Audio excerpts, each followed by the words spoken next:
Hello aspirants, welcome to AKSIS Academy Daily Current Affairs.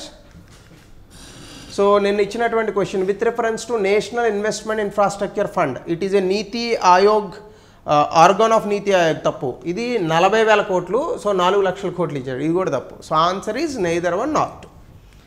ఇక ఈరోజు topic మనం చూడబోయేది కృత్రిమ మేధస్సుకు సంబంధించి 2024-25 బడ్జెట్లో నిర్మలా సీతారామన్ గారు 550 కోట్ల రూపాయలు మంజూరు చేయడం జరిగింది ఎలకేషన్. డెఫినెట్గా 1990లో భారతదేశంలోకి వచ్చినటువంటి సాఫ్ట్వేర్ రంగము ఐటీ రంగం, ఐటీఈఎస్ అని అంటాము, అంటే information technology and information technology enabled services. ఈ రంగాలు భారతదేశంలో అనేక ఉద్యోగాలు సాధించాయి, అంటే చాలామందికి ఉపాధి అవకాశాలను కల్పించాయి, ఉద్యోగాలను కల్పించాయి. సో చాలామంది తాలూకా ఆదాయాలు పెరిగాయి, భారతదేశంలో రియల్ ఎస్టేట్ బాగా పెరిగింది. హైదరాబాద్ లాంటి సిటీస్, నగరాలు అనేటటువంటివి ఈ యొక్క సేవారంగం మీద ఏర్పడే ఎక్కువగా వచ్చాయి.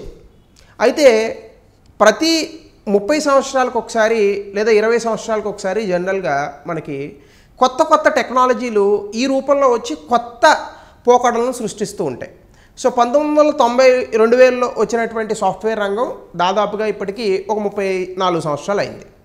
సో ఇప్పుడు వచ్చినటువంటి కృత్రిమ మేధస్సు చాలా శరవేగంగా పెరుగుతోంది ప్రపంచంలో. చాట్ జీపీటీ వచ్చినటువంటి చాలా అతి తక్కువ రోజుల్లోనే ప్రపంచవ్యాప్తంగా కొన్ని వేల కోట్ల రూపాయలను ఆర్జించింది. సో ఈ రంగంలో ఖచ్చితంగా సాఫ్ట్వేర్ రంగంలో అద్భుతాలు సృష్టిస్తున్నటువంటి భారతదేశం, లేదా భారతదేశంలో ఉన్నటువంటి స్కిల్డ్ పర్సనల్ ఎవరైతే ఉంటారో, నైపుణ్యం కలిగినటువంటి వ్యక్తులు కృత్రిమ మేధస్సు రంగంలో కూడా అంత అద్భుతమైనటువంటి విషయాలను చేసేందుకు మన దగ్గర ఆ సత్తా ఉంది. సో దీన్ని గ్రహించినటువంటి ప్రభుత్వం కృత్రిమ మేధస్సుని రానున్నటువంటి కాలంలో ఏ విధంగా ఆర్థికంగా మనల్ని మనం బలపరుచుకోవడానికి ఈ కృత్రిమ మేధస్సును ఉపయోగించుకోవాలి, దీని నుంచి ఎలా మనము నూతన ఉపాధి అవకాశాల కల్పన అనేటటువంటిది చేయాలి, అలాగే కృత్రిమ మేధస్సుకు సంబంధించి ఇలాంటి కొత్త కంపెనీలు రావాలి అంటే ప్రభుత్వం వైపు నుంచి రావాల్సినటువంటి విషయాలేంటి అన్న దానిపైన బడ్జెట్లో కొంతవరకు చర్చించారు. అయితే ఈ కోవలో మనం ఒక విషయాన్ని గుర్తుపెట్టుకోవాలి. ఆ మధ్యకాలంలో చాట్ జీపీటీ అనేటటువంటి ఒక సంస్థ ఒక మీటింగ్ పెట్టినప్పుడు భారతదేశంలో ఇలాంటి చాట్ జీపీటీలు రావడానికి అవకాశం ఉందని అడిగితే ఆ చాట్ జీపీటీ పెట్టినటువంటి వ్యక్తి అన్నాడు అలాంటి అవకాశం లేదు అని అన్నారు.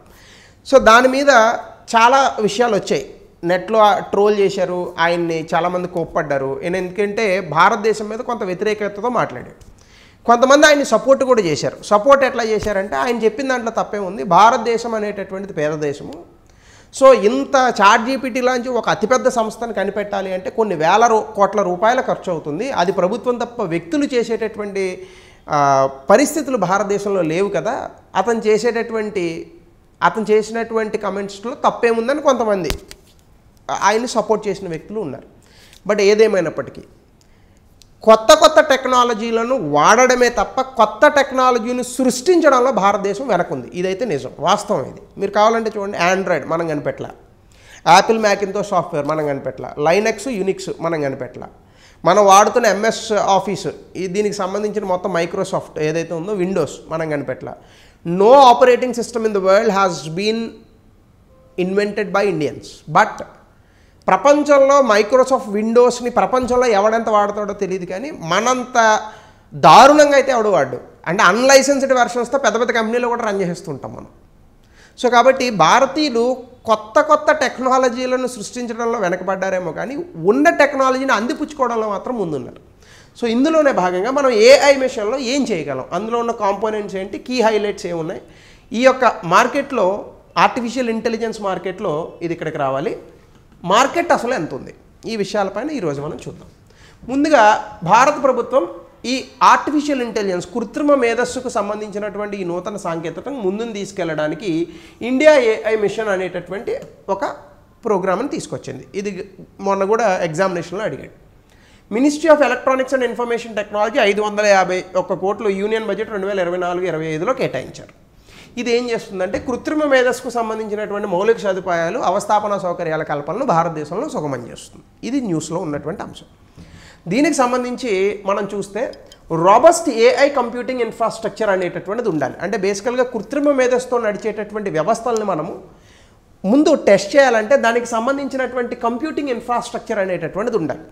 ఇప్పుడు ఒక వాహనాన్ని టెస్ట్ చేయాలంటే రోడ్డు ఉండాలి కదా, అట్లా కృత్రిమ మేధస్సుతో నడిచేటటువంటి ప్రోగ్రాములు కానీ వ్యవస్థలను కానీ మనం టెస్ట్ చేయాలంటే దానికి సంబంధించినటువంటి ఇన్ఫ్రాస్ట్రక్చర్, చాలా బలోపేతమైనటువంటి మౌలిక సదుపాయాలు ఆ రంగంలో మనకు ఉండాలి. సో ఇందులో పెట్టుబడులు అవసరం. సో దీనికి ప్రభుత్వం కొంత సహాయం చేసేటటువంటి అవకాశం ఉంది. అలాగే ప్రభుత్వం ఇచ్చినటువంటి 550 కోట్లు కూడా చాలా తక్కువ మిగతా దేశాలతో పోల్చుకుంటే. చైనా కొన్ని వందల కోట్ల రూపాయలు కాదు, వేల కోట్ల రూపాయలు ఖర్చు పెడుతుంది దీని మీద. 30 సంవత్సరాలు ఫాస్ట్ ఫార్వర్డ్లో ఉందనుకోండి మీరు. అలాగే enhance data quality and develop, మళ్ళా ముందు చైనాని పొగడని తిట్టద్దు నన్ను కామెంట్స్లో. వాస్తవాలుగా మాట్లాడుకోవాలి. మనకన్నా పక్కోడు బాగా చదువుతుంటే పక్కోడు బాగా చదువుతున్నాడని రికగ్నైజ్ చేయడం తప్పేం కాదు, అది మనల్ని అవమానించుకున్నట్టు కాదు అది. ఓకే, సో ఈ మధ్యన అసలు ఇది ఎక్కువైపోతున్నాయి controversies. Data quality and develop indigenous AI technologies అంటే సాధారణంగా మన దగ్గర ఉన్నటువంటి సమాచారం ఉండటం వేరు, నాణ్యతతో కూడిన సమాచారం ఉండడం వేరు. పుంకాలు ఎన్నో పేపర్లు రాయడం కన్నా ఒక మంచి వ్యాసం రాస్తే దాని మీద విషయ అవగాహన పరిజ్ఞానం పెరుగుతుంది.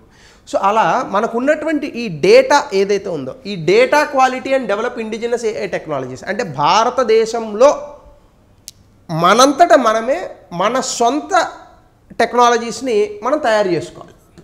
ఇట్లా మా ఫ్రెండ్ ఒక కంపెనీ ఉంది యాక్చువల్గా. ఇప్పుడు మీరు ఏవైనా మీ సైకోమెట్రిక్ అనాలిసిస్ టెస్ట్ చేసుకోవాలని అనుకుంటే వాళ్ళు ఒక 5 నిమిషాల్లో టెస్ట్ పెడతారు. మీ బ్రెయిన్ ఎట్లా ఉంది అనేది చెప్పేస్తారు వాళ్ళు.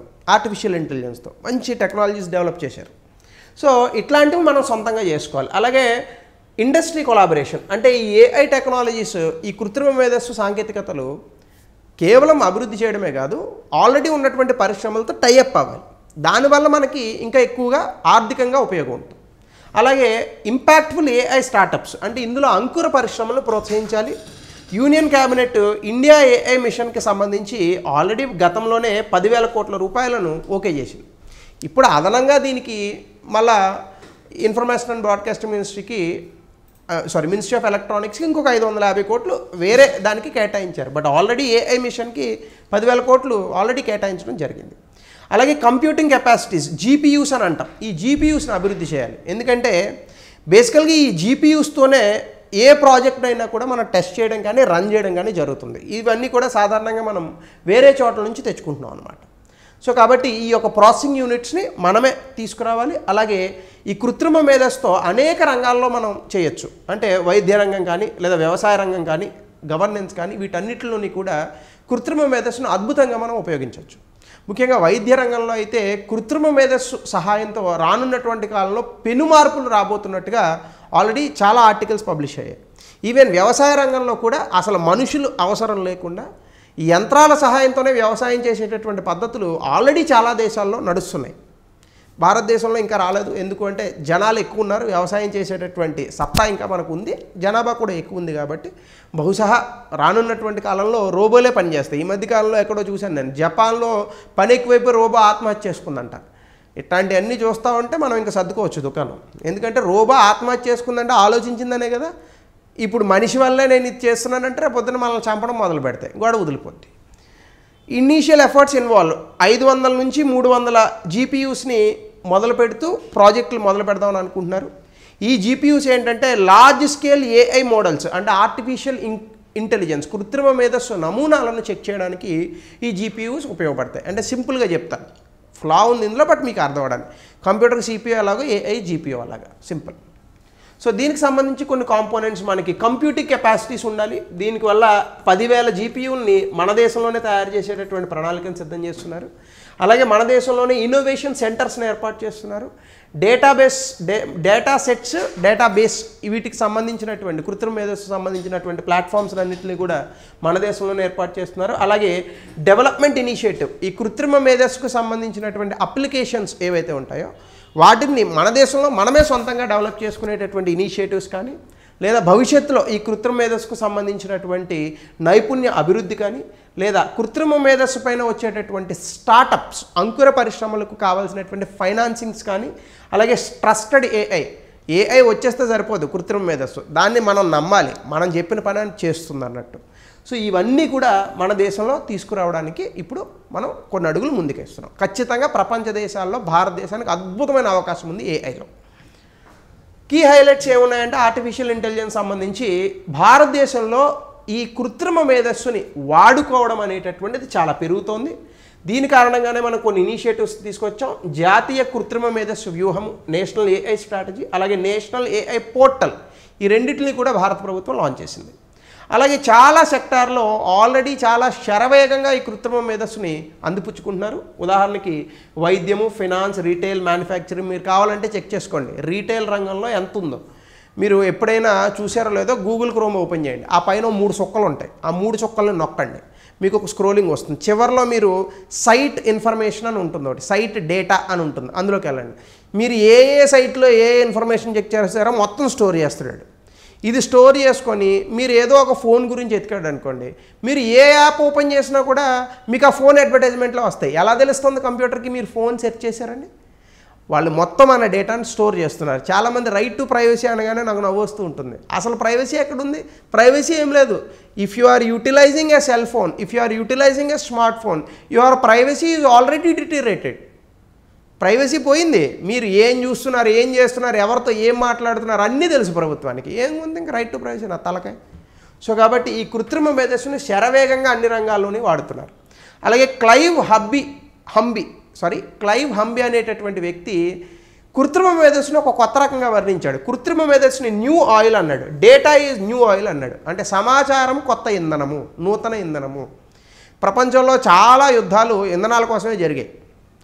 మీరు అందరికీ తెలుసు అమెరికా ఎన్ని యుద్ధాలు జరిపిందో మిడిల్ ఈస్ట్లో, ఎస్పెషల్లీ ఫర్ ద ఆయిల్. ఇప్పుడు సమాచారం కొత్త ఇంధనం. మీకు ఏ సమాచారం కావాలన్నా ఇంటర్నెట్లో దొరుకుతుంది. మీ ఆధార్ కార్డు కావాలన్నది ఇవ్వచ్చు దొంగతనంగా. సో కాబట్టి ఈ రకంగా వస్తున్నటువంటి కృత్రిమ మేధస్సు తాలూకా కొత్త పుంతలన్నీ కూడా డెఫినెట్గా భారతదేశానికి చాలా అద్భుతమైన అవకాశాలు సృష్టించబోతున్నాయి. అలాగే కంపెనీస్ ఈ ఏఐ అనలిటిక్స్ని ఆల్రెడీ వాడుకుంటున్నాయి. వాళ్ళ తాలూకా ఆపరేషన్స్ కానీ లేదా నూతన ఆవిష్కరణలు కానీ ఇవన్నీ చేస్తున్నాయి. వీటికి సంబంధించి ఇనిషియేటివ్స్ కూడా లాంచ్ చేస్తున్నారు. Especially all programme, AI for all అనే ఒక ప్రోగ్రామ్ని నాస్కామ్ వాళ్ళు లాంచ్ చేశారు. అలాగే భారత ప్రభుత్వం కూడా digital India, make in India, smart city, GI cloud, Megharaj, global India submit చేశారు. ఇవన్నీ ఏఐలో భాగంగానే చేస్తున్నారు. చాట్ జీపీటీ జీవితాల్లో చాలా మార్పులు తీసుకొస్తుంది. ఈవెన్ రాబోయేటటువంటి పిల్లలు కూడా చాలా డమ్గా తయారయ్యే అవకాశం ఉంది. చిన్నప్పుడు ఏదైనా వ్యాసం రాయమంటే 10 పేజీలు చదివి రాసేవాళ్ళం. ఇప్పుడు ఏం అక్కర్లేదు, చాట్ జీపీటీలో కొట్టి రాయమంటే అది రాస్తుంది. సో ఈ రకంగా ఏఐ మన జీవితాలను ముందుకు తీసుకెళ్తుంది, మన తాలూకా ఆలోచన శక్తిని తగ్గిస్తుంది కూడా. రెండూ జరుగుతాయి. అలాగే Indian research institutions and academic organisations, especially IITs, ISIs, IASc, వీళ్ళందరూ కూడా ఏఐలో కొత్త ప్రోగ్రాములు తీసుకొస్తున్నారు. ఇందాక డెవలప్మెంట్ ఇనిషియేటివ్ అనే దాంట్లో చెప్పాను కదా, డిగ్రీ, పిహెచ్డి, పీజీ ఇవన్నీ ఏఐలో కూడా వస్తున్నాయి. ఇప్పుడు ఒకప్పుడు ఇంజనీరింగ్లో వస్తే కొత్తగానే అనుకున్నాం, ఇప్పుడు ఆర్టిఫిషియల్ ఇంటెలిజెన్స్లో పిహెచ్డి ఉందని చెప్పుకోవచ్చు త్వరలో. సో ఇలా నూతన వరవడి అనేటటువంటిది ఈ కృత్రిమ మేధస్సు ద్వారా మనకు సృష్టించబడింది. సో దీనికి సంబంధించి 2020లో కృత్రిమ మేధస్సు మీద యూపీఎస్సీ అందరికన్నా ముందుంటుంది, కృత్రిమ మేధస్సు కన్నా ముందుంటుంది యూపీఎస్సీ. సో దాని మీద క్వశ్చన్ అడిగాడు, మీ ఆన్సర్ని కామెంట్ సెక్షన్లో తెలియజేయండి. భారతదేశంలో ప్రధాన నగరాల్లో ఐటీ పరిశ్రమల అభివృద్ధి నుండి ఉత్పన్నమయ్యే ప్రధాన సామాజిక ఆర్థిక చిక్కులు ఏమిటి? 150 నుంచి 200 పదాల్లో రాయండి. ఇది ఈరోజు క్వశ్చన్. సో ఇది ఆర్టిఫిషియల్ ఇంటెలిజెన్స్ గురించి న్యూస్లో వచ్చినటువంటి answer. Thank you, have a nice day.